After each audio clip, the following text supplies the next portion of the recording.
যখন আমানতের খেয়ানত আরম্ভ হবে, যখন আমানতদারিতা থাকবে না, আমানতদারিতা উঠে যাবে, তখনই গজব আসবে।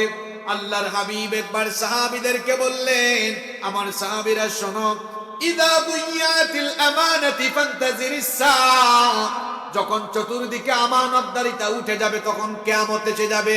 সাহাবীরা তখন নবীজিকে জিজ্ঞেস করলেন, কাইফা ইদাতুনা ইয়া রাসূলুল্লাহ, বলেন সাল্লাল্লাহু আলাইহি ওয়াসাল্লাম, আমানতের খেয়ানত কিভাবে আরম্ভ হবে? নবীজি তখন বললেন, ইদা উসনিদাল আমরু ইলা গায়রি আহলিহি ফান্তাজিরিস সাআ, যোগ্যতার চেয়ারে যখন অযোগ্য মানুষ বসে যাবে তখনই আমানতের খেয়ানত আরম্ভ হবে। যোগ্যতার চেয়ারে অযোগ্য মানুষ বসলে কেমনে আমানতদারিতা উঠে যায়? দেখেন, আমি মসজিদ দিয়ে একটা উদাহরণ দেই।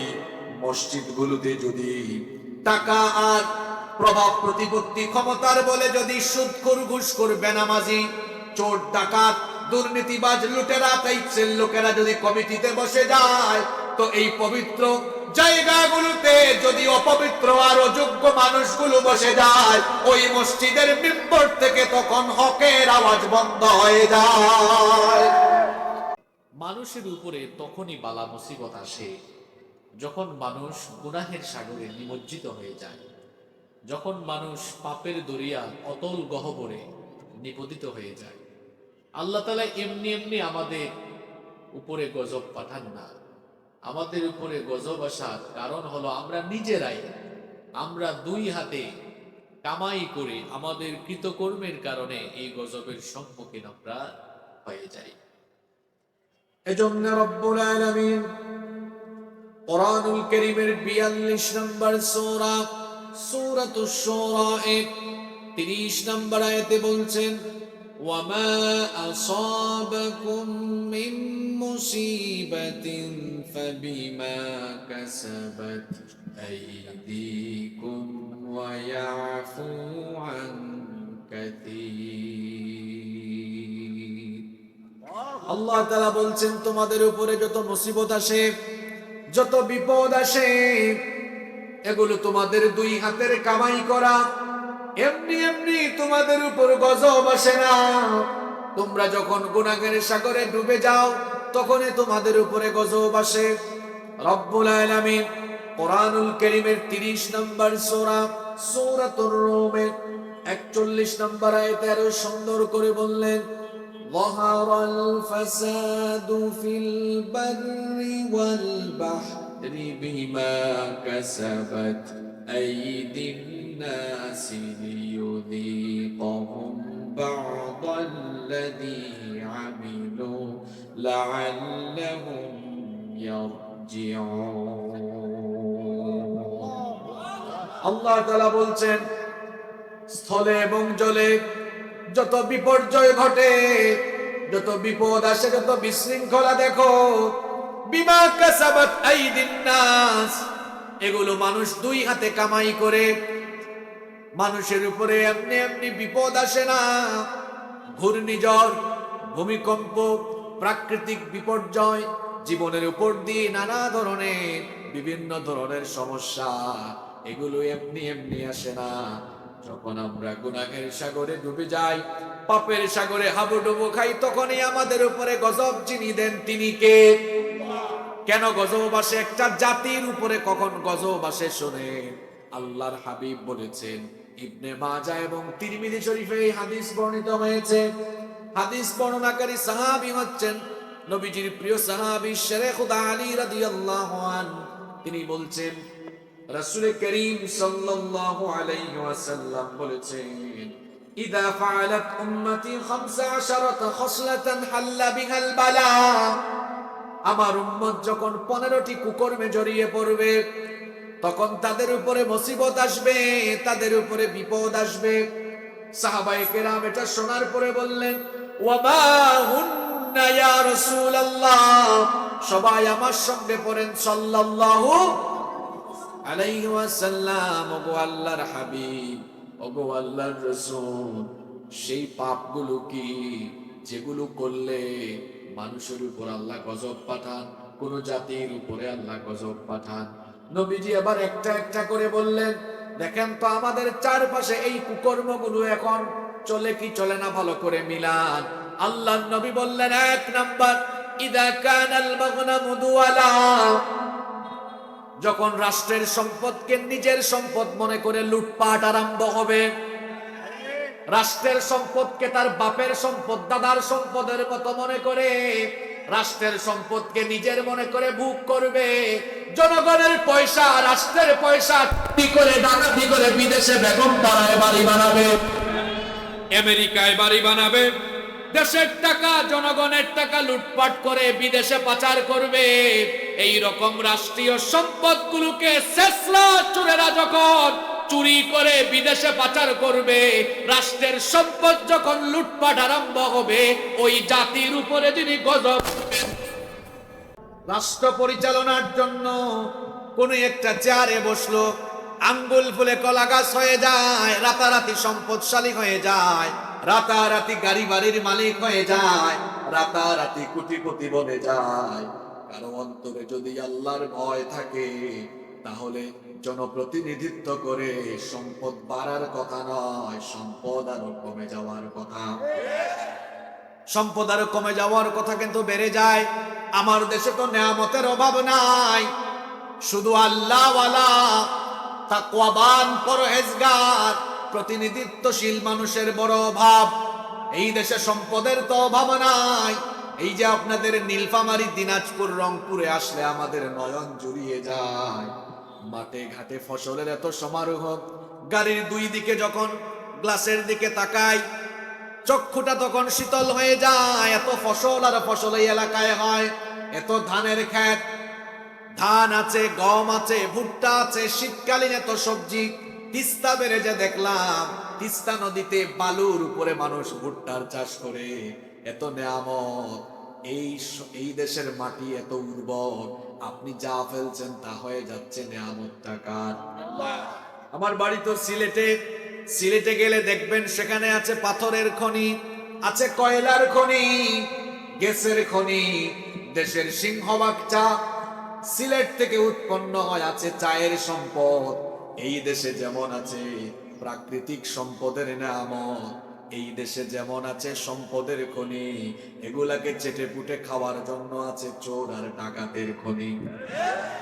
এই চোর ডাকাতের পরিবর্তে যদি ভালো মানুষ, আল্লাহওয়ালা মানুষগুলো সুষম বন্টন নীতি, ইনসাফ কায়েম করত, অভাব অনটন থাকতো না, আল্লাহর রহমত আর বরকতে জমিন ভরে যেত। তাহলে আমাদের কাছে সম্পদ আছে, তাহলে যে জিনিসটার অভাব সেটা হলো সুষম বন্টনের অভাব, ইনসাফের অভাব, পরহেজগারিতার অভাব, সৎ নেতৃত্বের অভাব। আমার দেশের সবচেয়ে বড় অভাব হলো সৎ নেতৃত্ব, আল্লাহওয়ালা নেতৃত্ব। সৎ আর যোগ্য মানুষরা যদি এই দায়িত্বগুলো পায়, তাহলে এরা দেশের সম্পদ বিদেশে পাচার করবে না, জনগণের সম্পদ জনগণকে ফিরাইয়া দিবে। এই জন্য আমরা সমাজের প্রত্যেকটি সেক্টরে সৎ নেতৃত্ব চাই কি চাই না? আরো জোরে বলেন, চাই কি চাই না? ইসলাম শুধু মসজিদ আর মাদ্রাসায় থাকার জন্য আসে নাই। আল্লাহ তার রাসূলকে কেন পাঠিয়েছেন? শুধু কোরআনের ওয়াজ শোনানোর জন্য, শুধুমাত্র কোরআন প্রচারের জন্য আল্লাহ তার নবীকে পাঠান নাই। তাহলে আল্লাহ কেন তার নবীকে পাঠালেন? সূরা সাফের মধ্যে আল্লাহ বড় সুন্দর করে সেই কথা বললেন, ওয়াল্লাযী আরসালা রাসূলাহু বিল হুদা ওয়া দীনিল হক ليظهره على الدين كله ولو كره المشركون। তিনি হচ্ছেন সেই সুমহান সত্তা, যিনি তার রাসূলকে হেদায়াত আর দ্বীনে হক সহকারে পাঠিয়েছেন। কেন পাঠিয়েছেন? লিয়ুযহিরাহু আলাদ দ্বীনি কুল্লিহি ওয়ালাউ কারিহাল মুশরিকুন। পৃথিবীতে যত পথ, মত আর আদর্শ আছে, সকল পথ, মত আর আদর্শের শেকড়ের মূলোৎপাটন করে দিয়ে আল্লাহর জমিনে যেন আল্লাহর আইনের বাস্তবায়ন করেন, ইসলামকে যেন বিজয়ী আদর্শ হিসাবে প্রতিষ্ঠা করেন। এই জন্য ইকামতে দিনের এই মহান দায়িত্ব দিয়ে রাসূলকে যিনি পাঠিয়েছেন পুরুষোচিত কণ্ঠে জবাব দিয়ে বলেন তিনি কে। এজন্যই তিনি এসেছেন, রক্ত দিয়েছেন, কষ্ট করেছেন, সাহাবায়ে কেরাম জীবন দিয়েছেন, যাতে করে আল্লাহর আকাশের নিচে আল্লাহর জমিনের উপরে আল্লাহর আইনের বাস্তবায়ন হয়। আসমান জমিন কার? আরো জুড়ে বলেন, আমরা কার? আইন কি চলবে আপনার বাপ দাদা? আসমান আল্লাহর, জমিন আল্লাহর, আর আইন চলবে আপনার বাপ দাদার? এটা তো হতে পারে না। আসমান জমিন যার, সৃষ্টি যার, আইনও চলবে তার। একটা হাদিস থেকে আলোচনা হচ্ছে। ওই হাদিসে কয়টা পাপের কথা বলা হয়েছে? কয়টা? কয়টা? না না, 6টা না, 15টা। কয়টা? একটা হাদিসে 15টা পাপের কথা বলা হয়েছে। ওই 15টা পাপ যখন হবে জাতির উপরে গজব আসবে। আসলেই তো তাই। আচ্ছা, একটা রাষ্ট্রে যদি রাষ্ট্রের সম্পদ লুটপাট আরম্ভ হয়, ওই জাতির কপাল কি আর ভালো থাকে? অভাব আসবে, অনটন আসবে, দুর্ভিক্ষ আসবে। আসারই তো কথা, কারণ উপরে তো শেষনা চোর আর চামারে ভরা।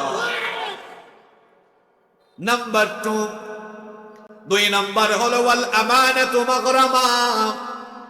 যখন আমানতের খেয়ানত আরম্ভ হবে, যখন আমানতদারিতা থাকবে না, আমানতদারিতা উঠে যাবে, তখনই গজব আসবে। আল্লাহর হাবিব একবার সাহাবীদেরকে বললেন, আমার সাহাবীরা শোনো, ইদা দুইয়াতিল আমানাতি ফান্তাজিরিস সাআ। যখন চতুর্দিকে আমানতদারিতা উঠে যাবে, তখন কিয়ামত এসে যাবে। সাহাবীরা তখন নবীজিকে জিজ্ঞেস করলেন, কাইফা ইদাতুহা ইয়া রাসূলুল্লাহ? বলেন সাল্লাল্লাহু আলাইহি ওয়াসাল্লাম, আমানতের খেয়ানত কিভাবে আরম্ভ হবে? নবীজি তখন বললেন, ইদা উসনিদাল আমরু ইলা গায়রি আহলিহি ফান্তাজিরিস সাআ।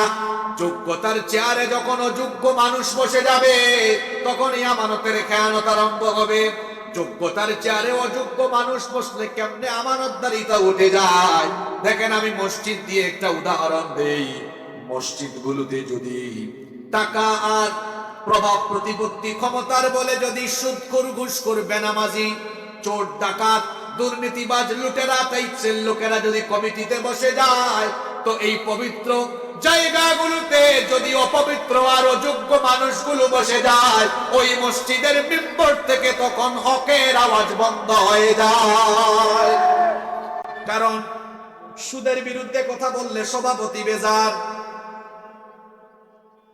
সুদের বিরুদ্ধে কথা বললে সভাপতি বেজার, ঘুষের বিরুদ্ধে কথা বললে সেক্রেটারি বেজার।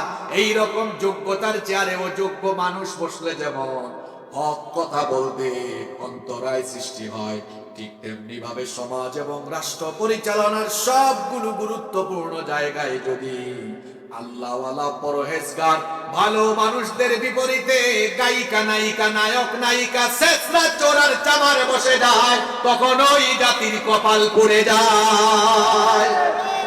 আল্লাহর হাবিব আরো বলেছেন, 3 নাম্বার হলো ওয়াজ যাকাতু মাগরামা। যখন মানুষ যাকাতকে জরিমানার মতো মনে করবে, যাকাত ফরজ হওয়া সত্ত্বেও মানুষ যখন যাকাত আদায় করবে না, তখন অন্য হাদিসে এসেছে আল্লাহ আসমান থেকে, জমিন থেকে গজব দিবেন। 4 নাম্বার হলো ওয়া তুআল্লিমা লিগাইরিদ দ্বীন। যখন দ্বীনহীন শিক্ষা ব্যবস্থা চালু হয়ে যাবে। আপনারা আছেন না ঘুমাই গেছেন? ওয়াজ কোন দিকে যায় বুঝতেছেন তো? ওয়া তুআল্লিমা লিগাইরিদ দ্বীন, দ্বীন বাদ দিয়ে যখন শিক্ষা কারিকুলাম প্রণয়ন হবে, শিক্ষা কারিকুলাম হবে, সব সাবজেক্ট থাকবে কিন্তু দ্বীন থাকবে না। মানুষ যেন দ্বীনি শিক্ষা থেকে বঞ্চিত হয়ে যায়, এই রকম দ্বীনহীন কারিকুলাম যখন প্রণয়ন হবে, গজব দিবেন কে? এখন তো আমাদের কারিকুলামে কোরআন হাদিসে ভরা। হ্যাঁ, অনেক কোরআন হাদিস আছে, তাই না? এখন ইসলাম শিক্ষায় নাটক চলে। কথা কি বোঝা যায়? আর বলা হচ্ছে আমাদের চোখে ধুলা দেওয়া হচ্ছে, বলা হচ্ছে উন্নত বিশ্বের সাথে তাল মিলিয়ে আমরা কারিকুলাম তৈরি করেছি। আচ্ছা, কিরকম কারিকুলাম উন্নত বিশ্বের সাথে তাল মিলিয়ে আমরা তৈরি করেছি? আমাদের ছেলেমেয়েরা এখন স্কুল কলেজে গিয়ে স্কুলে তারা ডিমবাজি করছে, আলু ভর্তা কেমনে বানানো হয় সেটা তারা শিখছে। মনে হচ্ছে যেন আমাদের বাচ্চাদেরকে বাবুর্চি আর মেয়েদেরকে কাজের বুয়া বানানোর প্রশিক্ষণ চলছে।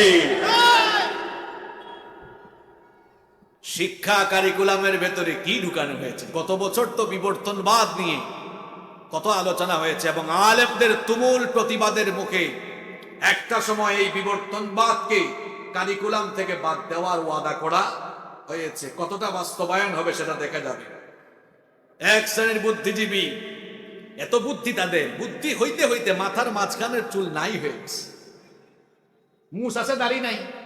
এই জাতের বুদ্ধিজীবী, এত বুদ্ধি তাদের, তারা গবেষণা করতে করতে গবেষণা করে পেয়েছে যে আমাদের কারিকুলামে এই জিনিসটা ঢুকানো দরকার। মানুষের পূর্বপুরুষ বান্দর ছিল, তো আমরাও বলি বান্দরের ঘরের বান্দর।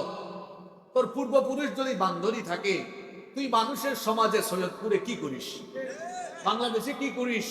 তোর তো উচিত মানুষের সমাজ ছেড়ে দিয়ে সুন্দরবনে গিয়ে বান্দর খুঁজে তোর জাতি ভাই বান্দরের সাথে বসবাস করা। মানুষ মানুষের জাত, মানুষকে সৃষ্টির শুরু থেকেই মানুষ হিসাবেই বানিয়েছেন কে? ওয়ালাকাদ কাররামনা বনি আদম। আর অবশ্যই বনি আদমকে আমি সম্মানিত করেছি। আশরাফুল মাখলুকাত এই মানুষকে বান্দর বানায় দিয়েছে, বান্দরের ঘরের বান্দর। আমাদের পূর্বপুরুষটা বান্দর নয়, তোদের পূর্বপুরুষটা বান্দর। তারপরে আমাদের ছেলেমেয়েরা এখন সন্ধ্যার পরে পড়াশোনা করে না, ফোন খুঁজে অ্যাসাইনমেন্ট করতে হয়। গুগলে গিয়ে তারা অ্যাসাইনমেন্ট সার্চ করে নাকি নিষিদ্ধ সাইটে ঢুকে চরিত্র ধ্বংস করে, এটা তো টেরও পায়। তারপরে আগে ছেলেমেয়েরা স্কুলে যাওয়ার সময় ব্যাগের ভেতরে বই খাতা কলম নিয়ে যেত।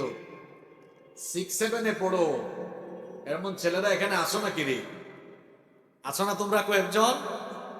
তোমরা কেন কি করো? বিভিন্ন মার্কার, পেন্সিল আর অনেক আর্ট পেপার ব্যাগের ভিতরে ঢুকাও। আবার অনেকে দেখলাম বিছানার চাদর, কাঁথা, বালিশ এগুলাও ব্যাগের ভিতরে ঢুকায়। কেন? ওই স্কুলে গিয়ে প্রেজেন্টেশন দিতে হবে, বিছানা বিছিয়ে কি করে ঘুমাতে হয়, কি করে আবার ঘুম থেকে উঠে বিছানা গুছাতে হয়। আমি কি বানিয়ে বলছি নাকি ফেসবুকে এমন ভিডিও দেখেছেন আপনারা? আমি গতকাল দেখলাম দাখিল অষ্টম শ্রেণীর মাদ্রাসার বইটা। কিরে ভাই, ব্যাটারি নাই? আচ্ছা, জেনারেটর আছে, কারেন্ট চলে গেছে, একটু বলে দেন, এত দূরে শুনবে না। চলে আসবে জেনারেটর, চলে আসছে না, মাশাআল্লাহ। বলছিলাম, আচ্ছা কোথায় জানি ছিলাম, মনে আছে আপনাদের? অষ্টম শ্রেণী মাদ্রাসার বই। আরে আমাদের আলিয়া মাদ্রাসাগুলোকে এখন ধ্বংস করা পরিকল্পনা চলছে। এখানে আলিয়া মাদ্রাসার উস্তাদ বিন্দু যদি থাকেন, তারা তো বিষয়গুলো জানেন। শিল্প সংস্কৃতি বইয়ের মধ্যে ঢোল তবলার ছবি দেওয়া হয়েছে। মাদ্রাসাগুলোতে এই ঢোল তবলার ছবি দিয়ে আগামী জেনারেশনে কি ঢোল তবলার হুক্কু হুক্কু মার্কা আলেম বানানোর পরিকল্পনা চলছে নাকি? এ বিষয়ে সমস্ত উলামায়ে কেরামদের প্রতিবাদ জানানো দরকার। শুধু চাকরির আশায়, বেতনের আশায় সত্য বলা থেকে চুপ থাকা, এটা কখনো ব্যক্তিত্ববান আলেমের গায়রত হতে পারে না, স্বভাব হতে পারে না। আল্লাহ বুঝার তৌফিক দান করে দেন। তো দিন বিবর্জিত শিক্ষা ব্যবস্থা যখন চালু হয়ে যাবে, শিক্ষা ব্যবস্থার করুণ দশা, এটা বর্তমানে অভিভাবকরা আন্দোলন করছেন। শিক্ষাকে রাজনীতির ঊর্ধ্বে রাখা উচিত, শিক্ষা নিয়ে কোনো রাজনীতি করা উচিত না। আমরা চাই আমাদের সন্তানরা পড়াশোনা করে কর্মমুখী শিক্ষায় শিক্ষিত হয়ে, দ্বীনি শিক্ষায় শিক্ষিত হয়ে তারা শিক্ষিত হওয়ার পাশাপাশি চরিত্রবান হোক, তাদের ভিতরে মূল্যবোধ জাগ্রত হোক, এটা আমরা চাই। কিন্তু এক শ্রেণীর লোকেরা, তারা দ্বীনি শিক্ষার ঘোর বিরোধী, তারা দ্বীনি শিক্ষাকে সহ্য করতেই পারে না। কয় আমরা আরো স্মার্ট কারিকুলাম প্রণয়ন করেছি, আমরা যদি শিক্ষা ব্যবস্থা থেকে দিনকে বাদ দেই, কোরআন হাদিস বাদ দেই, তো ওই কারিকুলাম দিয়ে, দ্বীনি শিক্ষা বিবর্জিত সেই কারিকুলাম দিয়ে শিক্ষিত হতে পারে, কিন্তু দেখা যাবে বেশিরভাগ ক্ষেত্রে শিক্ষিত চোর হবে, শিক্ষিত ডাকাত হবে, শিক্ষিত দুর্নীতিবাজ হবে। কি প্রমাণ? নীলফামারীতে মাঝে মাঝে বিভিন্ন মসজিদে জুতা চুরি হয় কিনা? হয় কিনা? যে ব্যক্তি জুতা চুরি করে সে কি মাস্টার ডিগ্রি কমপ্লিট করা, অর্ধ শিক্ষিত, অল্প শিক্ষিত বা অশিক্ষিত? সেও তো চোর। আবার গুরুত্বপূর্ণ চেয়ারে বসে উচ্চ শিক্ষিত মানুষ কলমের খোঁচায় কোটি কোটি টাকা দুর্নীতি করে, চুরি করে, ঘুষ খায়, ডাকাতি করে, সেও তো চোর। এই দুই চোরের ক্যাটাগরি কি সমান? কথা বলছেন না কেন? আপনাদের নীলফামারীর মসজিদের জুতা চোর আর ওই গুরুত্বপূর্ণ চেয়ারে বসে রাষ্ট্রের টাকা পয়সা সম্পদ চুরি করা চোর, দুই চোরের ক্যাটাগরি কি সমান? এটা শিক্ষিত চোর, আরেকটা অশিক্ষিত চোর। অশিক্ষিত চোরের চাইতে শিক্ষিত চোর ভয়াবহ। অশিক্ষিত চোর কয়েক হাজার টাকার চুরি করে, কিন্তু শিক্ষিত চোরেরা তারা যদি তাদের শিক্ষা কারিকুলামের ভেতরে রবকে চেনা জানার শিক্ষা নিয়ে তাকওয়াবান পরহেজগার না হয়, তো ওই শিক্ষিত মানুষটাও চুরি ডাকাতি করতে তার অন্তরে দ্বিধাবোধ কাজ করবে না। আমরা আমাদের শিক্ষা ব্যবস্থা থেকে ইসলামকে যদি বাদ দিয়ে দেই, দ্বীনি শিক্ষাকে যদি বাদ দিয়ে দেই, তাহলে আমরা শিক্ষিত পেলেও আমরা নৈতিক চরিত্রবান মানুষ কখনো পাবো না।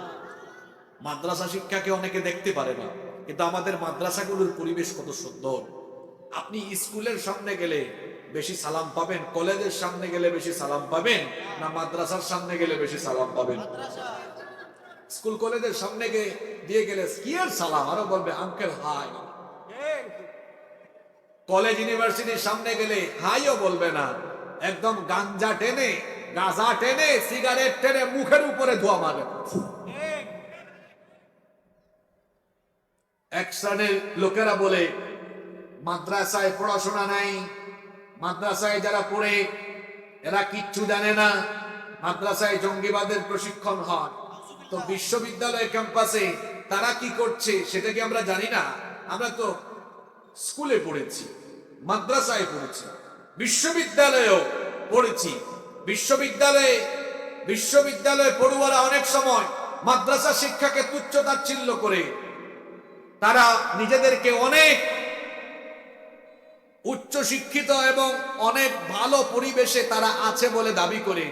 অথচ বিভিন্ন বিশ্ববিদ্যালয় এমনও আছে, বিশ্ববিদ্যালয়গুলোর সামনে দিয়ে সাধারণ মানুষ যাওয়ার সময় কলিজায় ধরপড় আরম্ভ হয়। না জানি কোন সময় ছাত্রদের দুই গ্রুপ ঝগড়ায় লিপ্ত হয়ে, মারামারিতে লিপ্ত হয়ে এক গ্রুপ আরেক গ্রুপের উপর হায়নার মতো ঝাঁপিয়ে পড়ে, না জানি কোন সময় ককটেল ফাটায়, না জানি কোন সময় বোমা ফাটায়, গুলাগুলি করে, এই ভয়ে মানুষ যাতায়াত করে। কলেজ বিশ্ববিদ্যালয়ের ক্যাম্পাসগুলোর ভেতরে ছেলেমেয়েরা কবুতরের জুড়ার মতো বসে বসে ডলাডলি মাখামাখি করে বাদাম খায়। এইরকম অপবিত্র পরিবেশ কোন মাদ্রাসায় আছে? কোন মাদ্রাসায় নাই। দ্বীনি শিক্ষা যেখানেই আছে পবিত্রতা সেখানেই আছে। দ্বীনি শিক্ষাকে শিক্ষাক্রম থেকে বাদ দেওয়ার ভয়াবহ পরিকল্পনা আরো আগে থেকে শুরু হয়েছে। শুধু তাই নয়, আমাদের স্কুল কলেজ পড়ুয়া অনেক মেয়েরা আছে যারা কনজারভেটিভ ফ্যামিলি, যারা পারিবারিক ভাবে দিন চর্চা করে। দিন চর্চা করা এদেশের প্রত্যেকটি মানুষের যার যার ধর্ম পালন করার সাংবিধানিক অধিকার আছে। যে যার ধর্ম পালন করবে তাকে সেই অধিকার দিতে হবে, এটা তার সাংবিধানিক অধিকার, ধর্মীয় অধিকার, নাগরিক অধিকার। এখন একজন হিন্দু যদি সেই অধিকার ভোগ করতে পারে, তাহলে একজন মুসলিমও তো সেই অধিকার ভোগ করবে। একজন মেয়ে যদি বিশ্ববিদ্যালয়ে থ্রি পিস পরে যাওয়ার স্বাধীনতা পায়, তো আরেকজন মেয়ে সে বুরখা পরে, নিকাব পরে বিশ্ববিদ্যালয়ে ক্যাম্পাসে যাওয়ার এই স্বাধীনতাও তার ভোগ করা উচিত। কিন্তু দেখা যায় বিশ্ববিদ্যালয়ের ক্যাম্পাসে, বিশ্ববিদ্যালয়ের ক্যাম্পাস গুলোতে শেয়াল রূপী কিছু শিক্ষক আছে যারা বুরখা এবং নিকাব পড়ুয়া মেয়েদেরকে রীতিমতো হয়রানি করে নোটিশ বোর্ডে নোটিশ টানায় দেয় ভাইবাতে অথবা পরীক্ষার হলে কিংবা ক্লাসে পর্দা করে আসা যাবে না। শেয়াল যেমন মুরগির স্বাধীনতা চায়, ঠিক তেমনি ভাবে লুচ্চা বদমাশরাও নারীদেরকে সবসময় ব্যাপারটা দেখতে চায়। আমার একটা ঘটনা মনে পড়ে গেল। এক মুরগির খামার আছে না, চার দেয়ালের ভেতরে মুরগি পালন করছে, মুরগি লালন পালন করছে। একদিন এক শিয়াল এসেছে। শিয়াল এসে নেট বুঝেন না আপনারা, নেটের ফাঁক দিয়ে বলতেছে, আরে মুরগি তোমাদেরকে দেখে আমার খুব কষ্ট হচ্ছে, দেখো আমি কত স্বাধীন, আমি চার দেয়ালে বন্দি না, আমি যে কোনো জায়গায় যেতে পারি, তোমাদের মালিক বড় নিষ্ঠুর, তোমাদেরকে আটকায় রেখেছে। চালাক এক মুরগি তখন বলল, হ্যাঁ রে শিয়াল, তুমি কোন উদ্দেশ্যে কথাগুলো বলছো, বাকিরা না বুঝতো আমি বুঝছি। আমরা যদি চার দেয়ালের বাইরে আসতে পারি তো তুমি আমাদেরকে মজা করে গিলতে পারবা, এজন্যই তুমি আমাদেরকে এই কথা বলছো। শিয়াল যেমন মুরগির স্বাধীনতা চায়, লুচ্চা বদমাশরা সব সময় নারীদেরকে চোখের সামনে ব্যাপারটা দেখতে চায়। আমাদের মেয়েগুলো অবাধে দিন চর্চা করতে পারছে না, এই যে দিন শিক্ষা বিবর্জিত আছে না নাই। খবরদার আমার ভাইয়েরা, বউয়ের সাথে অবশ্যই ভালো আচরণ করবেন, কারণ তিনি আপনার স্ত্রী, তিনি আপনার বিবি। বিবির সাথে কেমন আচরণ করবেন সেটা তো আল্লাহ কোরআনেই বলেছেন, ওয়াশিরুহুন্না বিল মারুফ। আল্লাহ বলেছেন তাদের সাথে সুন্দর আচরণ করো, সদাচার করো। আপনার স্ত্রীর সাথে আপনি সুন্দর ভাষায় কথা বলবেন, সম্মান দিয়ে কথা বলবেন, বেশি পরিমাণ ভালোবাসবেন, তার চাহিদাগুলোকে প্রাধান্য দিবেন। আপনার স্ত্রীকে আপনি সম্মান করবেন, কিন্তু স্ত্রীকে স্ত্রীর মতো স্ত্রীর সাথে আচরণ করবেন। আর মায়ের জায়গায় মাকে রাখবেন। মনে রাখবেন, মায়ের পায়ের তলায় বেহেশত রেখে দিয়েছেন কে? মায়ের সাথে বিয়ে শাদী করার পরে বউয়ের কথা মতো মায়ের বিরুদ্ধে অ্যাকশন নিয়েন না। আর মা বোনেরা যারা বাড়ি থেকে শুনছেন তাদেরকেও বলছি, খবরদার, আপনার স্বামীর কানে শাশুড়ির বিরুদ্ধে বদনাম করিয়েন না। বরং আপনি আপনার স্বামীর কানে বলেন, প্রিয়তম স্বামী, আমার বাজার থেকে আসার সময় আমার শাশুড়ি আমার জন্য আলাদা কিছু ফল কিনে নিয়ে আসিও, ঔষধ নাই ঔষধ কিনে নিয়ে আসিও, তার জন্য সুন্দর একটা কাপড় কিনে নিয়ে আসিও, তার তেল নাই, সাবান নাই, এটা নাই, ওইটা নাই, এগুলো নিয়ে আসিও। স্বামীর কানে উল্টা পাল্টা কথা না দিয়ে বরং শাশুড়ির কি লাগবে সেগুলো আপনি আপনার হাজবেন্ডের কানে দেন, তাহলে দেখবেন স্বামীর ভালোবাসাও বেশি পাবেন। অন্যদিকে আপনার স্বামীর জন্য আপনার শাশুড়ি মা দোয়া করে দিবেন। কোনো মা যদি তার ছেলের জন্য দোয়া করে দেন, আরে মায়ের দোয়া এটা, এর মাঝখানে কোনো বাধা থাকে না, মায়ের দোয়া ডিরেক্ট আল্লাহর কাছে চলে যায়। দুনিয়ায় যদি সম্মান পেতে চান, রিজিক পেতে চান, ইজ্জত ওয়ালা হতে চান, দুনিয়ায় যদি আপনি সম্মান চান, আখিরাতে যদি নাজাত চান, তাহলে মায়ের খেদমত করতে হবে। কারণ আল্লাহর ইবাদতের পরে মা বাবার খেদমতের কথা যিনি বলেছেন তিনি কি? আস্তে বলবেন না, জুড়ে বলেন, তিনি কি? মায়ের অবাধ্যতা যখন আরম্ভ হবে, আপনার জীবনে গজব নেমে আসবে। নাম্বার 6, 6 নম্বর হলো ওয়াবাররা সাদিকাহু ওয়া জাফা আবাহু। যখন লোকেরা তার বন্ধু বান্ধবের সাথে, বন্ধুর সাথে ভালো আচরণ করবে আর বাপের সাথে বেয়াদবি আরম্ভ করবে, তখনই তার জীবনে গজব আসবে। নাম্বার 7, 7 নম্বর হলো ওয়ারতাফাতিল আসওয়াতু ফিল মাসাজিদ। মসজিদগুলোতে যখন হই হুল্লোড় বেড়ে যাবে, অর্থাৎ ফাসিক ফুজ্জারদের গলার আওয়াজ বেড়ে যাবে, এগুলো হলো আখিরি জামানার মসজিদের আলামত। আল্লাহর নবী বলেছেন, ইন্না মিন আলামাতিস সাআহ উলুউন আহলুল ফিসনা ফিল মাসাজিদ। কিয়ামতের আগে শেষ জামানায় মসজিদগুলোতে ইমাম আর খতিবের গলার আওয়াজ নিচু থাকবে, ফাসিক ফুজ্জারদের গলার আওয়াজ বড় থাকবে। তাকায় দেখেন আমাদের সমাজের আশপাশে কত মসজিদ আছে, সুদখোর, ঘুষখোর, দুর্নীতিবাজ, পাপিষ্টরা হুজুরদেরকে ঠিক করে দেয়, হুজুর এইটা বলবেন, ওইটা বলবেন না, ওইটা বলবেন, ওইটা বলবেন না। তার গলার আওয়াজ বলো, এটা কি তোর বাপের জায়গা নাকি তুই ঠিক করে দিবি? এইটা বলেন ওইটা বলেন। মসজিদ কারো বাপ দাদার জায়গা নয়, মসজিদ হলো আল্লাহর ঘর। এই মসজিদে ইমাম সাহেব কুরআন সুন্নাহর কথা বলবেন, কেউ এখানে বাধা দিতে পারবে না।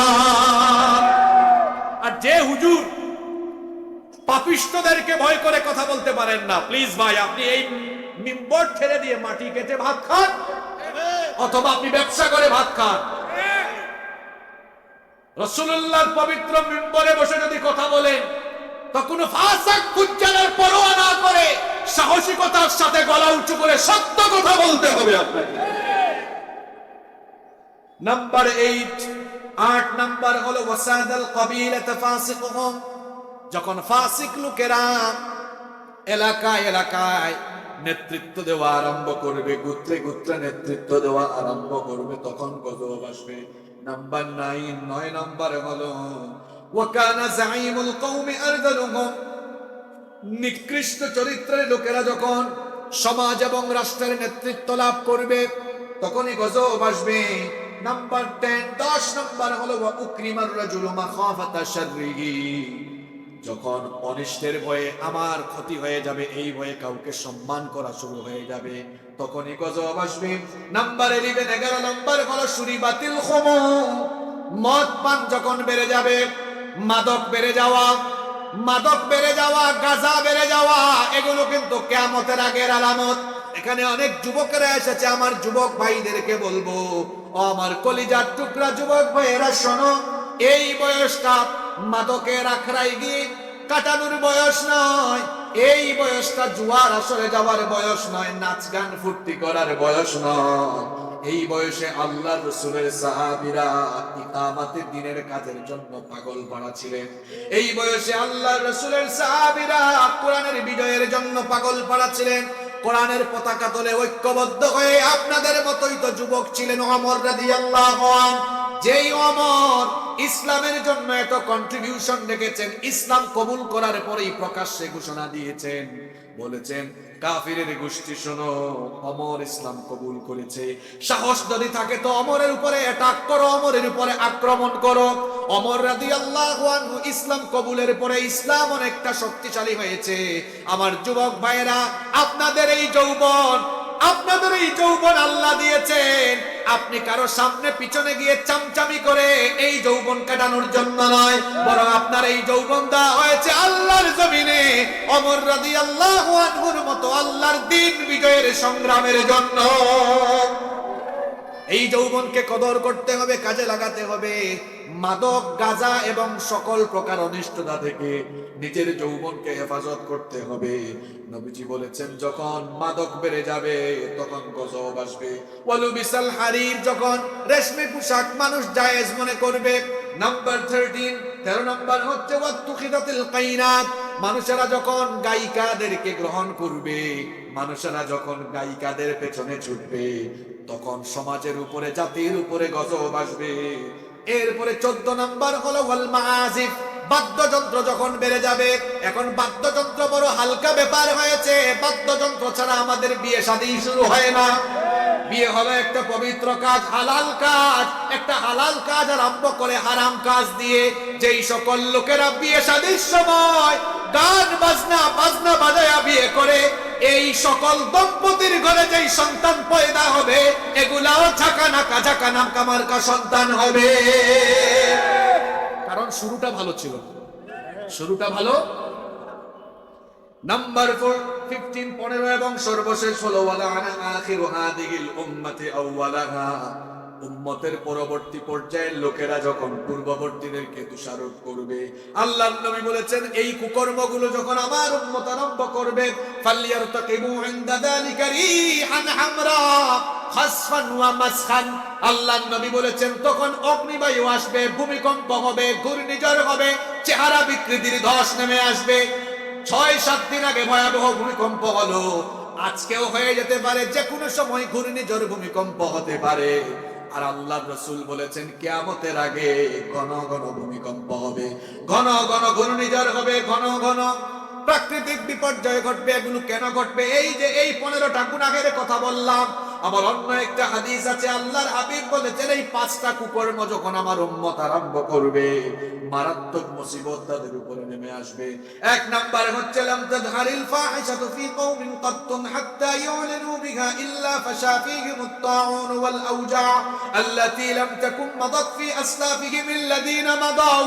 আল্লাহর নবী বলেছেন যখন কোন জাতির লোকেরা অসভ্যতায়, অশ্লীলতা, বেহায়াপনায় মেতে উঠবে, এমন এমন রোগবালাই আর মহামারী আসবে যে রোগবালাইগুলো তাদের অতীতের যুগে ছিল না।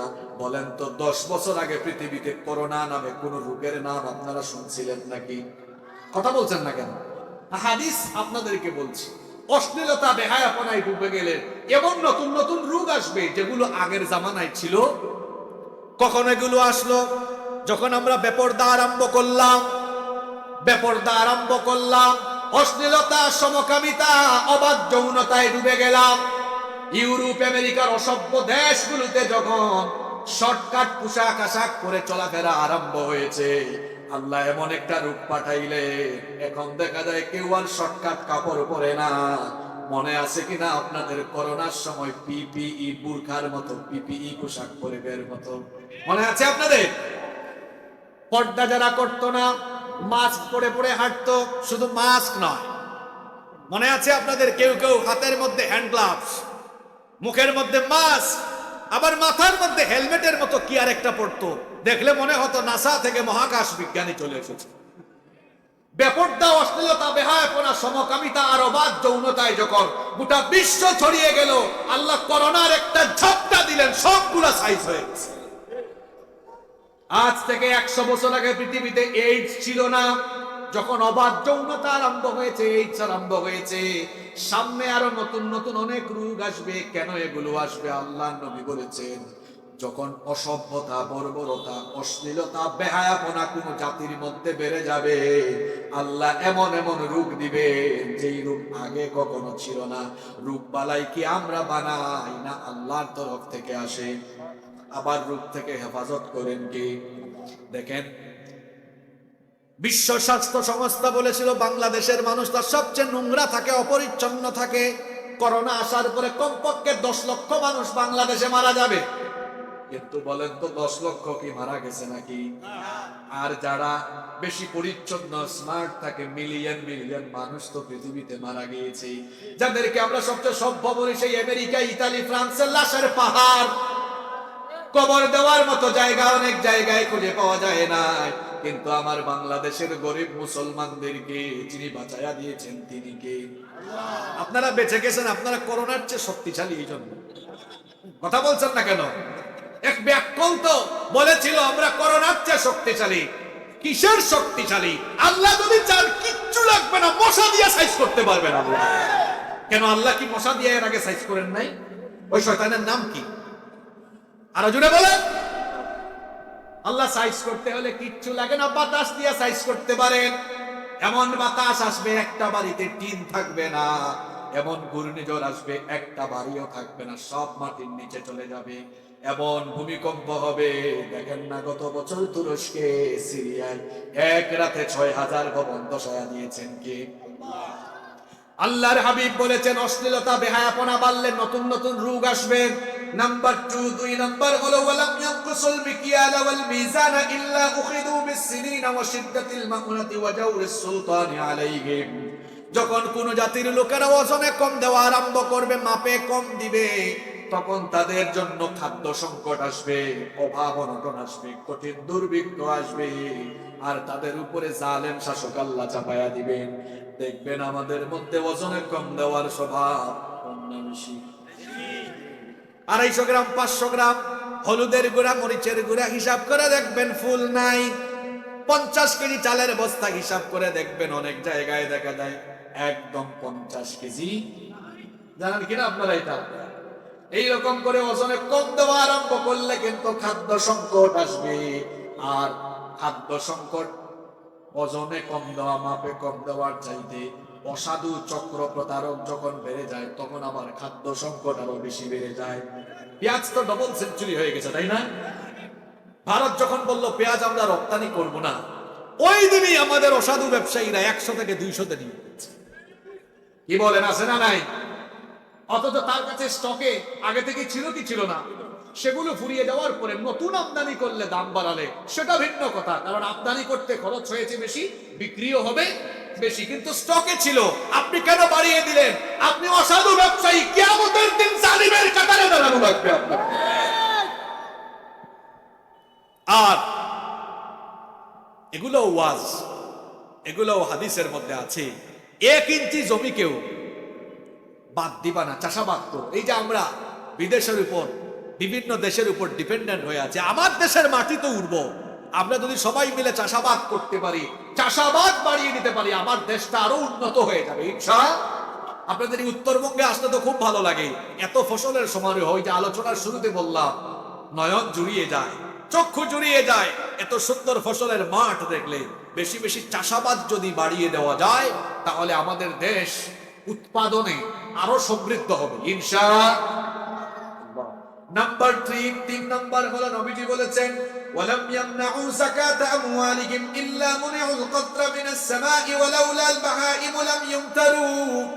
যখন মানুষ যাকাত ফরজ হওয়ার পরেও যাকাত দেওয়া বন্ধ করে দিবে, আল্লাহর হাবিব বলছেন, যদি অন্যান্য জীবজন্তু আর প্রাণী জমিনে না থাকতো, আল্লাহ বৃষ্টি একেবারের জন্য বন্ধ করে দিতেন। শুধু অন্যান্য প্রাণীর জন্য দয়া করে আল্লাহ বৃষ্টি দেন, নইলে বন্ধই করে দিতেন। তাহলে যাকাত ফরজ হওয়ার পরেও যাকাত না দিলে অভাব অনটন দিবেন কে? 4 নাম্বার হলো নবীজি বলেছেন, ওয়ালাম ইয়ানকুদু আহদাল্লাহি ওয়া আহদা রাসূলিহি ইল্লা সাল্লাতাল্লাহু আলাইহিম আদুওয়াম মিন গায়রিহিম ফাআখাযু বা'দা মা ফি আইদিহিম। যখন মানুষ আল্লাহ এবং রাসূলের সাথে ওয়াদা ভঙ্গ করবে, আল্লাহ এবং রাসূলের সাথে ওয়াদা ভঙ্গ করা মানে হলো আল্লাহ আর আল্লাহ রাসূলের তরিকা বাদ দিয়ে মানুষ যখন মানুষের গোলামি আরম্ভ করবে, আল্লাহ আর রাসূলের তরিকা বাদ দিয়ে মানুষ যখন নিজেরা আইন বানিয়ে, তারা যখন তাদের নিয়ম নীতি কানুন ঠিক করে নিবে, আল্লাহর হাবিব বলেছেন, এই হাদিসটা পড়লে মনে হয় আল্লাহ কি আমাদেরকে দেখে দেখে এগুলো বলছেন নাকি? আল্লাহর হাবিব বলেছেন, তখন শাস্তি হবে এমন, তাদের আশেপাশের বিজাতীয় লোকদেরকে আগ্রাসী মনোভাব তাদের ভেতরে তৈরি হয়ে, এরপরে আল্লাহ রসুলের তরিকা থেকে বাদ পড়ে যাওয়ার কারণে, আল্লাহ রসুলের তরিকা থেকে দূরে যাওয়ার কারণে ওই মুসলমানদের এলাকার সম্পদ আশেপাশের দেশের বিজাতীয় দুশ্মনেরা ভোগ করবে। করিডোর চালু করে কিংবা বিভিন্ন ধরনের ফ্যাসিলিটিস চালু করে, ট্রান্সপোর্ট ফ্যাসিলিটিস নিয়ে তারা মুসলমানদের দেশের সম্পদ ইচ্ছা মতো ভোগ করবে। কথা কি বোঝা যায়? নাম্বার 5 নাম্বার হলো আল্লাহর হাবিব বলেছেন, ওয়া মা লাম তাহকুম আইম্মাতুহুম বিকিতাবিল্লাহি ওয়া ইয়াতাখায়য়ারু মিম্মা আনজালাল্লাহ ইল্লা জাআলাল্লাহু বা'সাহুম বাইনাহুম। যখন মুসলমানরা আল্লাহর কিতাব বাদ দিয়ে তারা তাদের রাষ্ট্রনীতি, জীবননীতি পরিচালনা আরম্ভ করবে, তাদের দেশের মধ্যে, এলাকার মধ্যে তখন দুর্ভিক্ষ, তখন গৃহযুদ্ধ বেড়ে যাবে, সন্ত্রাসী কর্মকাণ্ড বেড়ে যাবে। আজকে তাকায় দেখেন, যেই জমিনের উপরে আল্লাহর কোরআনের আইন নাই, সেই জমিনের উপরে সন্ত্রাসী কর্মকাণ্ড বেশি চলে। তাহলে বলছিলাম, ভাই বসেন, সময় এমনি শর্ট, আমি কথাগুলো শেষ করি। গজব আসার কারণ বলছিলাম কয়টা, একটা বলতে বলতে আমার সময় চলে গেছে, বাকিগুলো সংক্ষেপে বলবো ইনশাআল্লাহ। 1 নাম্বার, আমরা যখন গুনাহের সাগরে ডুবে যাই তখন গজব দেন কে? 2 নাম্বার হচ্ছে মাঝে মাঝে আল্লাহ গজব পাঠান আমাদেরকে সতর্ক করার জন্য, যাতে করে আমরা আল্লাহর ভয়ে আল্লাহর দ্বীনের দিকে ফিরে আসি। এজন্য রব্বুল আলামিন কোরআনুল কারীমে বড় সুন্দর করে বললেন, ওয়ালানুযীকান্নাহুম মিনাল আযাবিল আদনা দুনাল আযাবিল আকবারি লাআল্লাহুম ইয়ারজিউন। আর অবশ্যই আমি তোমাদেরকে লঘু শাস্তি আস্বাদন করানোর আগে হালকা শাস্তি দিব, অর্থাৎ আখিরাতে তোমাদের পাপের জন্য শাস্তি দেওয়ার আগে দুনিয়ায় তোমাদের উপর হালকা শাস্তি দিব, যাতে তোমরা আমার ভয়ে আমার দ্বীনের দিকে ফিরে আসো, আমাকে ভয় করে যেন আমার দিকে ফিরে আসো। এই যে দেখেন, গত কিছুদিন আগে ভূমিকম্প হয়েছিল সকাল 9:30টায়, আপনাদের এলাকায় হয়েছে ভূমিকম্প? আল্লাহ দিলেন, ভাবুন তো একটু, ওই দিন আমরা অনেকে ফজরের নামাজ কাজা করেছি, ফজরের নামাজ পড়ি নাই, আল্লাহ ভূমিকম্প দিয়া মাটি কাঁপায়া দিলেন, ও যুবক ভাইয়েরা, বাবা জানরা, ওই মাটি নড়ে যাওয়ার সাথে সাথে আল্লাহর ভয়ে কি আপনার কলিজাটা কেঁপে উঠে নাই? আল্লাহর ভয়ে কি কলিজাটা কেঁপে উঠে নাই? এই অনুভূতি কি আপনার ভেতরে আসে নাই? আহারে, ওই ভূমিকম্পে তো আমি যে বাড়িতে ছিলাম, ছাদ শুদ্ধা, বাড়ি শুদ্ধা, আমি শেষ হয়ে যেতে পারতাম। আল্লাহ যদি কাউকে শেষ করে দিতে চান, আল্লাহ পারবেন কিনা?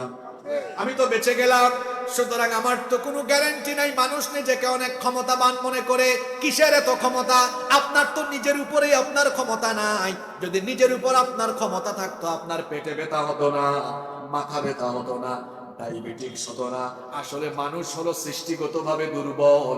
এজন্য আল্লাহ কোরআনে বলেছেন, খুলিকাল ইনসানু দাঈফা, মানুষকে দুর্বল করে বানানো হয়েছে। সেই মানুষ বলে মানুষ নাকি ক্ষমতার উৎস? ব্যাকল, একটা সাপ দেখলে দৌড় মারো, পেটে ব্যথা হইলে বিছানায় ছটফট করো। সেই দুর্বল মানুষ কি করে ক্ষমতার মালিক হয়? ঠিক কি না? এটা হচ্ছে একটা পাম দেওয়া মানুষ, একটা পাম দেওয়া। পাম বুঝেন তো আপনারা? মানুষ কি করে ক্ষমতার মালিক? মানুষ ক্ষমতার মালিক নয়। ক্ষমতার মালিক কি?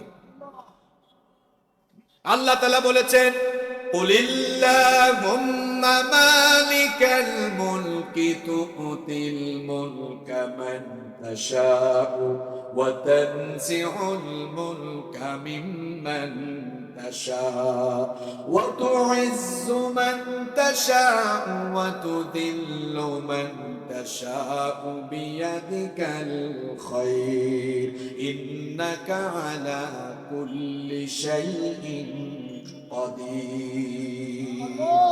আল্লাহ বলছেন, ও নবী আপনি বলুন, হে রাজাধিরাজ আল্লাহ, হে ক্ষমতার মালিক আল্লাহ, আপনি যাকে চান তাকে ক্ষমতা দেন, আবার যার কাছ থেকে ইচ্ছা ক্ষমতা ছিনায় আনেন। আমাকে বলতে পারেন হুজুর, তাহলে ফাসিক, ফুজ্জার, জালিমকেও কি আল্লাহ ক্ষমতা দেন? তো শুনেন, ক্ষমতার মালিক হয়ে গেলেই কিন্তু ইজ্জতওয়ালা হওয়া যায় না। কারণ এর পরের অংশে আল্লাহ বলেছেন, ওয়া তুইজ্জু মান তাশাউ ওয়া তুযিল্লু মান তাশাউ বিয়াদিকাল খায়র। কাউকে ইজ্জত দেওয়া, আবার কাউকে বেইজ্জত করার ইখতিয়ার কার? এবার আয়াতের আগের অংশের সাথে পরের অংশ মিলান। ক্ষমতা দেন আল্লাহ, কেড়েও নেন আল্লাহ, ইজ্জত দেন আল্লাহ, বেইজ্জত করেন আল্লাহ। এই আয়াতগুলো যদি আপনি ভালোভাবে অনুধাবন করার চেষ্টা করেন, তাহলে বুঝবেন শুধু ক্ষমতার মালিক হলে ইজ্জতওয়ালা হওয়া যায় না। কারণ পৃথিবীতে এমন ইতিহাসও আছে ক্ষমতায় থেকে বেইজ্জত হইছে।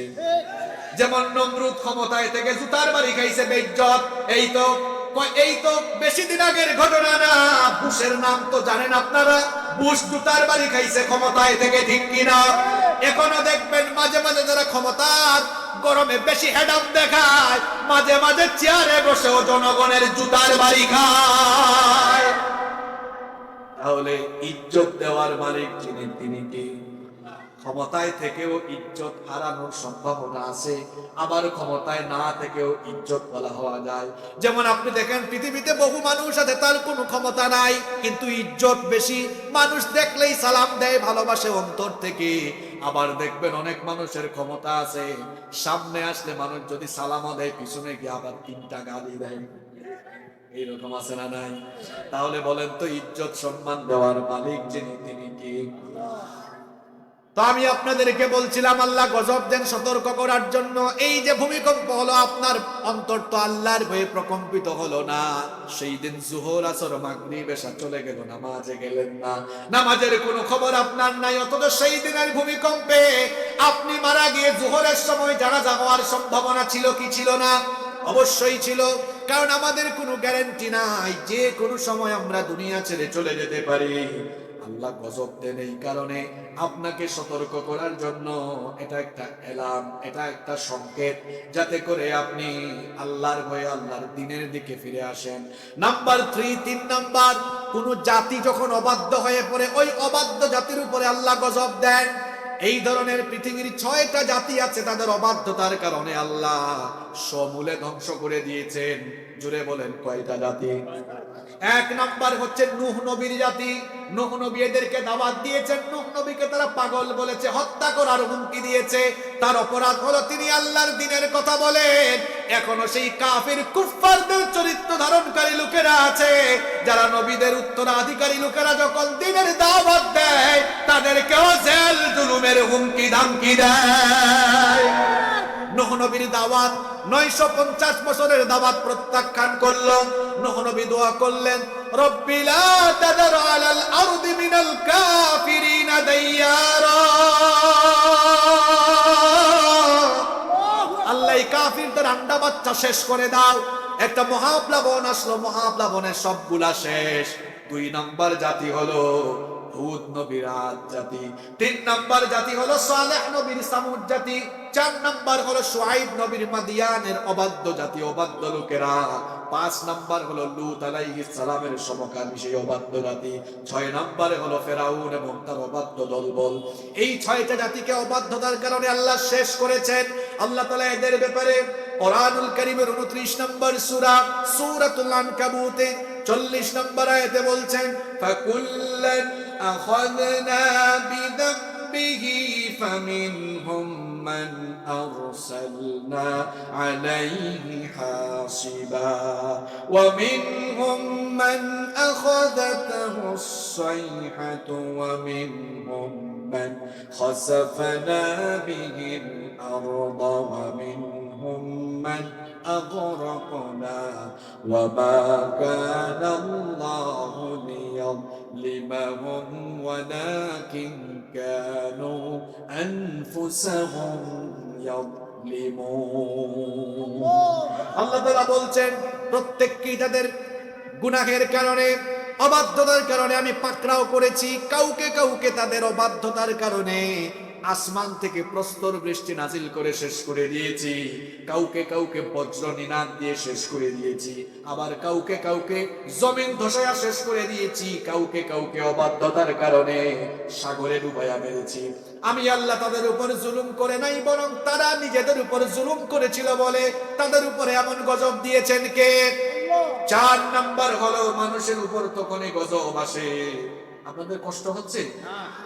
4 নাম্বার হলো মানুষের উপরে তখনই গজব আসে যখন মানুষ হকের দাওয়াত দেওয়া বন্ধ করে দেয়, আমর বিল মারুফ নাহি আনিল মুনকারের কাজ থেকে যখন ইমানদারেরা, মুসলমানরা নিজেদেরকে গুটায় ফেলে, শুধু নিজে নামাজ পড়ে, নিজে ভালো কাজ করে, কিন্তু হকের দাওয়াত দেয় না, অন্যায় অবিচার জুলুম দেখে তার প্রতিবাদ করে না, অন্যায় জুলুমের বিরুদ্ধে তার কোনো ভূমিকা নাই, এই রকম লোকদের উপরেও গজব যিনি দেন তিনি কে?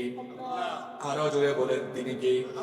আপনার দায়িত্ব শুধু নিজে ইসলাম পালন করবেন না, বরং আপনি সর্বোত্তম সৃষ্টি আল্লাহর। আপনার দায়িত্ব হলো কুনতুম খায়রা উম্মাতিন উখরিজাত লিন-নাসি তা'মুরুনা বিল মা'রুফি ওয়া তানহাউনা আনিল মুনকার।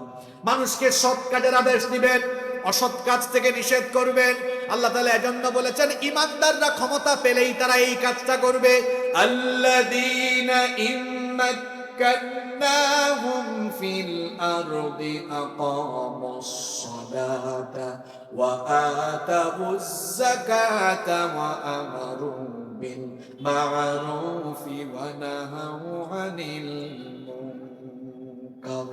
আমি যদি ঈমানদারদেরকে জমিনের নেতৃত্ব দেই, প্রথমে তারা নামাজ কায়েম করবে, 2 নম্বরে তারা যাকাত ভিত্তিক অর্থ ব্যবস্থা চালু করবে, 3 নম্বরে সৎ কাজের আদেশ দিবে, ভালো কাজগুলো আইন পাশ করে জারি করবে, 4 নম্বর অসৎ কাজগুলো আইন পাশ করে বন্ধ করে দিবে। সৎ কাজের আদেশ, অসৎ কাজের নিষেধ, এটা হলো প্রত্যেক মানুষের দায়িত্ব। এই দায়িত্ব যদি কেউ পালন না করে, নামাজ পড়েও জাহান্নামে যাবে, রোজা রেখেও জাহান্নামে যাবে, হজ আদায় করেও জাহান্নামে যাবে। কেন যাবে? শুনেন, শনিবারের বিধান লঙ্ঘনকারীদের ঘটনা আল্লাহ কোরআনে দিয়েছেন, খুব ভালো করে শুনেন। আল্লাহ তাআলা শনিবার ওয়ালাদের কাহিনী কোরআনে এভাবে তুলে ধরেছেন, ওয়ালাকাদ আলিমতুমুল্লাযীনা আতাদাউ মিনকুম ফিস সাবতি ফাকুলনা লাহুম কুনু কিরাদাতান খাসিঈন। কষ্ট হচ্ছে আপনাদের? তো এই ঘটনাটা শুনেন, সংক্ষেপে বলছি। আর তোমাদের অবশ্যই জানা আছে শনিবার ওয়ালাদের পরিণতি, যাদেরকে আমি বানর আর শূকরে পরিণত করেছিলাম। এটা দাউদ আলাইহিস সালামের সময়ের ঘটনা। এক এক নবীকে আল্লাহ এক এক রকম মুজিজা দিয়েছেন। দাউদ আলাইহিস সালামের মুজিজা ছিল তার ভয়েস, তার কণ্ঠস্বর খুবই চমৎকার ছিল। তার উপর নাজিল হওয়া জাবুর তিনি যখন তিলাওয়াত করতেন, উড়ন্ত জিনেরা উড়ন্ত অবস্থা বন্ধ করে নদী আর সাগরের মাছেরা কিনারায় এসে তার তেলাওয়াত শোনার জন্য পাগল পাড়া হয়ে যায়। আল্লাহু আকবার। দাউদ নবীর উম্মতের লোকেরা মাছ ধরে জীবিকা নির্বাহ করে। আমাদের সাপ্তাহিক ইবাদতের দিন হলো জুমাবার। সেই সময় বনি ইসরাইলের ইবাদতের দিন ছিল শনিবার। আল্লাহর আইন ছিল শনিবারে তোমরা কেউ মাছ ধরবা না। ইহুদিরা চালাক, তারা কৌশল করে মাছ আটকাইল। গ্রুপ ইহুদি তারা বলল আল্লাহ শনিবারে মাছ ধরতে নিষেধ করেছেন, আমরা মাছ ধরবো না। বেড়া দিয়ে আটকায় রাখবো, বাদ দিয়া মাছ আটকায় রাখবো, বান দিব আটকায় রাখবো, রবিবারে এগুলা ধরে ধরে খাবো। এই যে মাছ ধরে আটকালো, এটা তারা অন্যায় করলো। এই গ্রুপ সরাসরি অন্যায়ে সম্পৃক্ত। আরেক গ্রুপ তারা মাছ ধরাতে গেল না, আটকানোতে গেল না, কিন্তু যারা মাছ আটকাচ্ছে এদেরকে গিয়ে বাধাও দিল না। আর আরেক গ্রুপ তারা মাছ ধরে না, আটকায় না, কিন্তু যারা ধরছে আটকাচ্ছে বলছে হে ভাই মাছ ধরো কেন, আল্লাহ এটা নিষেধ করেছেন। তাহলে 3 নাম্বার শ্রেণীর লোকেরা সৎ কাজ করেছে, অসৎ কাজে বাধা, অসৎ কাজে বাধা। এই অবাধ্য জাতির উপরে গজব আসলো।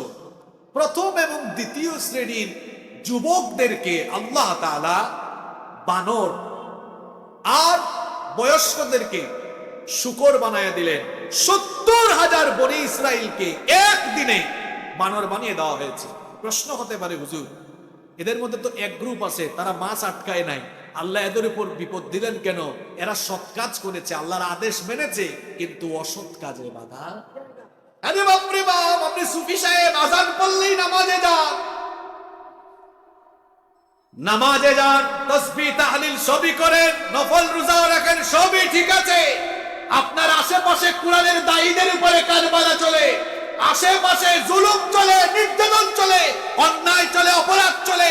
এই অন্যায় অপরাধ অসত্য না হোক দেখেও আপনি চুপচাপ থাকেন, আপনার এই ইবাদত বন্দেগী কোনো কাজে লাগবে না। মুসলমানের দায়িত্ব সে হকের দাওয়াত দিবে। সূরা আসর গিয়ে ভালো করে পড়বে। সূরা আসরের মধ্যে আল্লাহ তাআলা সফলতার জন্য 4 কথা বলেছে। 1 নাম্বার ঈমান আনবে, 2 নাম্বার সৎ কাজ করবে, দায়িত্ব শেষ না, এরপরে ওয়াতাওয়াসাউ বিল, হকের দাওয়াত নিয়ে বেরিয়ে পড়বে। আর হকের দাওয়াত দিতে গেলে বাধা আসবে, জন্য 4 নাম্বারে দেওয়া হয়েছে। তখন কি করতে হবে? হকের পথ এটা ফুল বিছানো নয়, এটা কাটায় কাটায় ভরা, রক্ত পিচ্ছিল কণ্টকাকীর্ণ পথ। এই রক্তমাখা কণ্টকাকীর্ণ পথে চলতে হলে সবর লাগবে। ইব্রাহিম আলাইহিস সালাম দাওয়াত দিয়েছেন, দাওয়াত দেওয়ার কারণে নমরুদ বলল হাররিকুহু, তাকে ধরো, অগ্নিকুণ্ড জ্বালাও, ওয়ানসুরু আলিহাতাকুম ইন কুনতুম ফাইলিন, অগ্নিকুণ্ড জ্বালিয়ে তাকে শেষ করো, পুড়ায় দাও, আর আমাদের দেবতাগুলোকে বাঁচাও। অগ্নিকুণ্ড জ্বালানো হলো। ইব্রাহিম নবীকে বলা হলো কি ব্যাপার ইব্রাহিম, আগুনে তো পুড়ে যাবা, ভয় লাগে নাকি? ইব্রাহিম আলাইহিস সালাম তখন বললেন নমরুদ তুমি কারে ভয় দেখাও? আল্লাহু আকবার বলে, কত বড় দুঃসাহসী উচ্চারণ এটা। আগুনের সামনে বলছে হে নমরুদ তুমি কারে ভয় দেখাও? আমি যে আল্লাহর দ্বীনের দাওয়াত দেই, ওই আল্লাহর দ্বীনের দাওয়াত দিতে গিয়ে এই আগুনে ঝাঁপ দিলে যদি আমার আল্লাহ খুশি হন, একবার কেন তোর আগুনের এই কুণ্ডলিতে 1000 বার ঝাঁপ দিতে আমি প্রস্তুত আছি। আপনারা তো ইব্রাহিমের সন্তান, মিল্লাতা আবিকুম ইব্রাহিম, আমাদের জাতির পিতাকে জোর করে হয়ে গেছে, বানিয়েছেন কে? ইব্রাহিম আলাইহিস সালাম যেমন ইকামতে দ্বীনের কাজ করতে গিয়ে, দ্বীন প্রচার প্রতিষ্ঠার কাজ করতে গিয়ে অগ্নিকুণ্ডে ঝাঁপিয়ে পড়েছে, নমরুদের কাছে মাথা নোয়ায় নাই। ইব্রাহিমের সন্তানরাও দ্বীন কায়েমের জন্য প্রয়োজনে জীবনকে কুরবান করে দিবে, বাতিলের সামনে মাথা নোয়াবে না।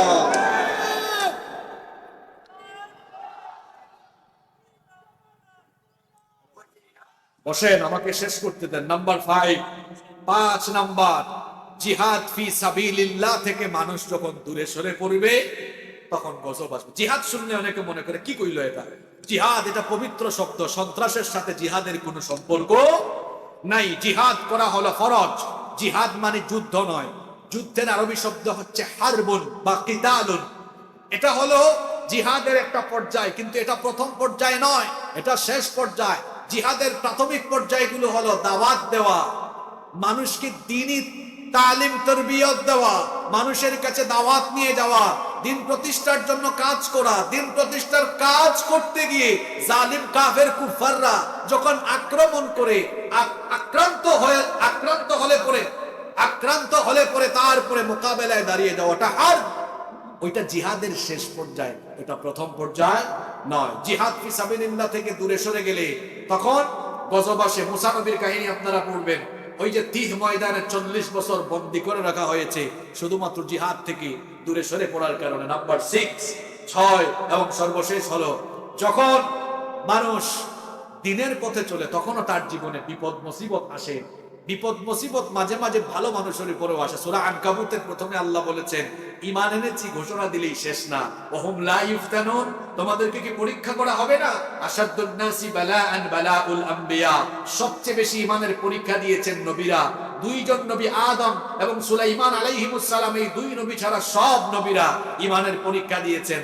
তাহলে ঈমানের পথে থাকলে পরীক্ষা আসবে, বালা মুসিবত আসবে।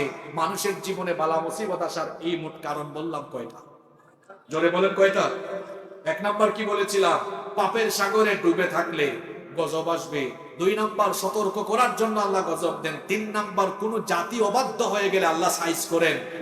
এরপরে 4 নাম্বার বলেছিলাম হকের দাওয়াত থেকে গুটিয়ে রাখলে ওই জাতির উপরে গজব আসে। 5 নাম্বার বলেছি জিহাদ ফি সাবিলিল্লাহ থেকে মানুষ দূরে সরে গেলে গজব আসে। 6 নাম্বার বলেছি ঈমানের পথে চললে আপনাকে বালা মুসিবতে পরীক্ষায় ফেলবেন কে? বিপদ মুসিবত থেকে বাঁচার উপায় হলো আল্লাহর কোরআনকে ধারণ করে লালন করে কোরআনময় জীবন গঠন করে কোরআনের রঙে রঙিন হওয়া। আমরা সবাই কোরআনের রঙে নিজেদেরকে রাঙাতে পারবো তো ইনশাআল্লাহ? কারা কারা রাজি আছেন একটু হাত তুলেন তো।